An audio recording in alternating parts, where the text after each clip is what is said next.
अस्सलाम वालेकुम। तो आज हम बात करेंगे नार्सिसिस्टिक पर्सनालिटी डिसऑर्डर का। अगर आपके साथ वास्ता पड़ गया है तो आपने उसको किस तरह से डील करना है। सबसे पहली चीज़ तो ये कि इस अगर तो आप जान छुड़ा सकते हैं। फॉर एग्जांपल आपका कोई दोस्त है या बहुत कोई दूर पार है, तो आप कोशिश ये करें कि अवॉइड करें, इग्नोर करें और रिलेशनशिप में ना जाएं। लेकिन बाज़ दफ़ा ऐसे होता है कि हम क्योंकि हमारे ब्लड रिलेशंस होते हैं, हम रिलेशनशिप में होते हैं और हमारे लिए पॉसिबल नहीं होता कि हम जो है वो उनसे दूर हो जाएं या डिस्टेंस इख्तियार करें। तो हमें कुछ ना कुछ टेक्निक्स को पता होनी चाहिए कि जिनके थ्रू जो है हम नार्सिसिस्टिक पर्सनालिटी डिसऑर्डर को डील कर सकते हैं। उसमें नंबर 1 तो ये है कि नो चेंज। ये लोग कभी भी चेंज नहीं हो सकते।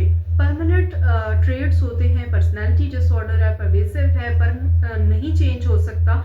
तो आपने जब भी वो पर्सन जिसमें नार्सिज्म या कोई इस तरह के ट्रेड्स हैं, जब भी वो आपके सामने आए, तो आपके माइंड में एक इमेजिनेशन होनी चाहिए, एक चिट है उसके ऊपर आप लिख लें कि डोंट चेंज या ये चेंज नहीं हो सकता, और वो उसके माथे के ऊपर प्लेस कर दें इन इमेजिनेशंस।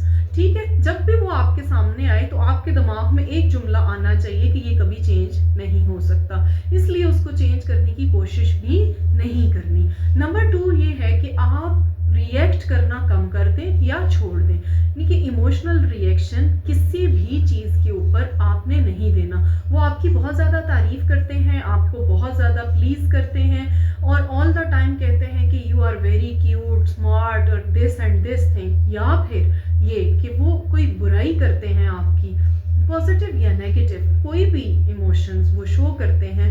आपने इमोशनल नहीं होना और ना ही इमोशनल रिएक्ट करना है। लाइक ना तो रोना है और ना ही अपनी खुशी का बहुत ज़्यादा इजहार करना है, बल्कि आप एक न्यूट्रल रिस्पॉन्स रखें। जितना आप अपने रिस्पॉन्स को शॉर्ट कर सकते हैं आप करें, कम्युनिकेशन कम से कम करें और कॉन्फ्लिक्ट वाली सिचुएशन में आने से परहेज करें। इसके बाद ये है कि आप protect your self. Of course ये ग्रे रॉक मेथड है जिसके थ्रू ये है कि आपने इस तरह से बिहेव करना है जैसे कि आप एक रॉक हैं, यानी कि एक चट्टान है या एक पत्थर है, और वो आपको कुछ भी कहते हैं आपके ऊपर उसका कोई भी असर नहीं होता। और इसके साथ साथ प्रोटेक्ट करने के लिए आप अपनी बाउंड्रीज बनाएं।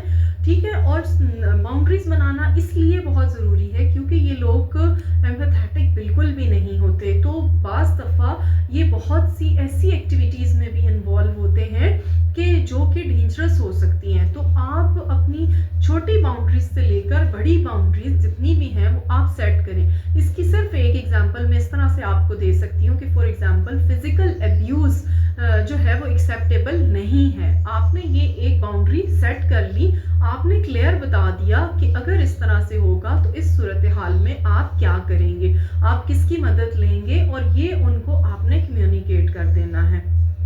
इसी तरह से डेली लाइफ से रिलेटेड या डेली रूटीन से रिलेटेड छोटी छोटी बाउंड्रीज भी आप सेट कर सकते हैं।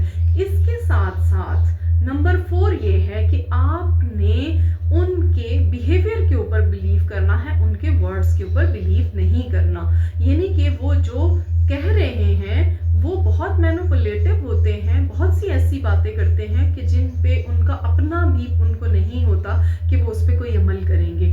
तो प्लीज़ आपने उनके बिहेवियर को पे बिलीव करना है, उनके वादों पे, उनकी कस्मों पे, उनकी बातों पे आपने बिलीव नहीं करना। इसी तरह से अपनी फीलिंग्स, अपनी इमोशंस की वैलिडेशन के लिए आप उनसे कंसल्ट ना करें। अगर आपको कुछ महसूस हो रहा है, आप सैड हैं, आप उदास हैं, आप परेशान हैं या कुछ भी ऐसी चीज़ है, आप खुश हैं, तो आप अपनी इमोशंस की वैलिडेशन के लिए उनके पास मत जाएं, क्योंकि वो हमेशा आपको गलत वैलिडेट करेंगे और आपकी इमोशंस को कोई और फीलिंग भी दे सकते हैं। इसलिए कोशिश ये करें कि अपनी इमोशंस, अपनी फीलिंग्स अपने तक रखें और उनसे कम से कम जो है वो रिएक्ट करें। सो इन शॉर्ट अगर हम कहें तो 5 थिंग्स मैंने आपको बताई हैं कि वो चेंज नहीं हो सकते।